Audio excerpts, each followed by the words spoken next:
Hello বন্ধুরা, আমার test of coach Rajbanshi চ্যানেলও তোমাক সবাইকে স্বাগত।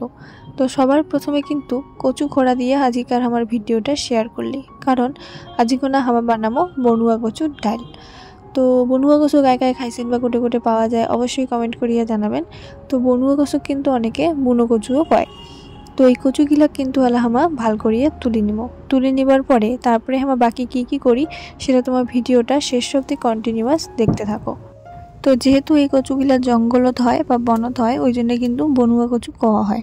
তো এই কচুটা কিন্তু তোলার অল্প চাপ আছে।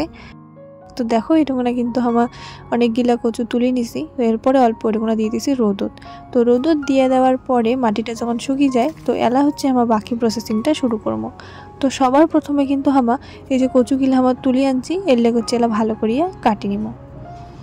তো বনুয়া কচু কিন্তু আমার সবার খুবই একটা প্রিয় একটা খাবার, কারণ খুবই ভালো লাগে, যাই খাইছে তাই তো জানেই।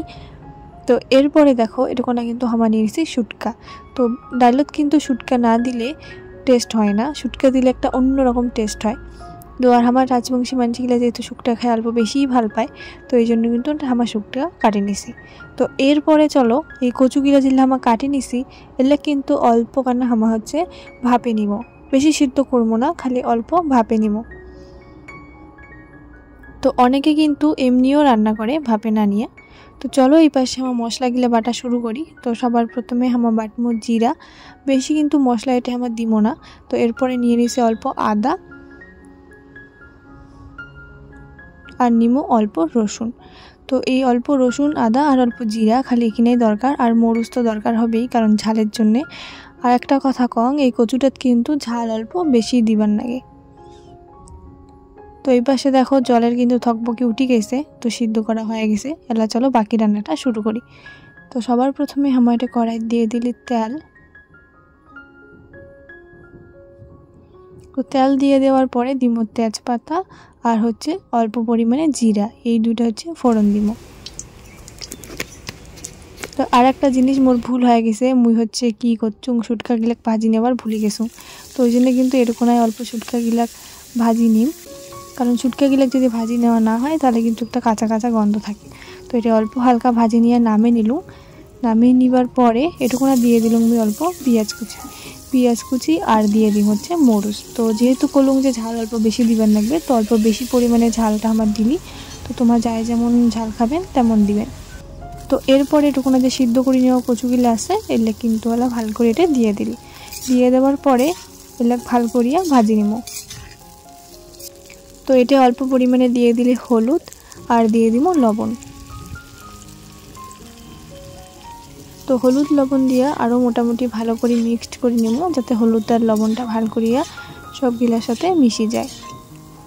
তো এরপরে এটা আমার দিয়ে যে বাটা মশলাগুলো বাটলি ওগুলো দিয়ে দিব, জিরা, রসুন আর হচ্ছে আদা। তো এই বাটাগুলো দিয়ে দেওয়ার পরে আরও ভালো করিয়া এটা ভাজি নেওয়া খাবে। তো এরপরে কিন্তু এটুকুনা আমার দিয়ে দিব জল। তো যাই যতটা ডাল বানাবেন ততটা পরিমাণে জল দিবেন আর কি। তো আমার এটুকুনা অল্প বেশি পরিমাণে দিছি, দিয়ে এলাকালা ঢাকা দিয়ে ভালো করিয়া সিদ্ধ করে নেব।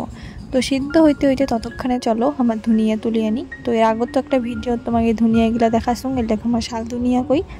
তো এলে আমার সারা বছর খাবার পাই। তো এটা থেকে হচ্ছে এলা এটা কোনো কয়েকটা পাতা আমার হচ্ছে ছিটি নিব, কারণ ধনিয়া পাতার ফ্লেভার কিন্তু আমার খুবই পছন্দের।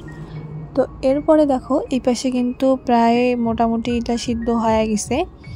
তো যেহেতু আমার আগত সিদ্ধ করে নাই অল্প অল্প ভাপে নিছি, তো এলা কিন্তু এটা ভালো করে এলা সিদ্ধ করে নিবার লাগবে। সিদ্ধ হয়ে গেছে, এলা কিন্তু আমার ডাইল ঘাটা নাকড়ি যেটা কই ওইটা দিয়ে হচ্ছে ভালো করে এলা ঘাটি নিব, যাতে কচুটা আর কি গোটাল না থাকে, যাতে একদম মিশে যায়। তো এরপরে কিন্তু আমার এটা দিয়ে দিব যে ভাজি রাখা শুটকা গিলা নিছি ওইলা কিন্তু এটা কোনো আমার দিয়ে দেওয়ার পরে এলাকে অল্প আমার মিক্সড করে দিব নাকড়িটা দিয়ে, যাতে আর কি ডালটার সাথে ভালো করিয়া মিক্সড হয়ে যায়। তো এরপরে এটুকুনা দিয়ে দেবো আমার ধনিয়া পাতা। তো এটা ধনিয়া পাতা দিয়ে আর অল্প ওখানে মিক্সড করে নিলে কিন্তু আমার রান্নাটা একদম কমপ্লিট। তো দেখো এটুকুনা আমার রান্নাটা প্রায় কমপ্লিট হয়ে গেছে। তো এমন করে তোমার গায়ে কোনো দিন খাইছেন কি না অবশ্যই কমেন্ট করে জানাবেন, আর ভিডিওটা কেমন লাগিল সেটা জানার কিন্তু ভুলবেন না। ঠিক আছে, খুব তাড়াতাড়ি পরে ভিডিও দেখা হবে।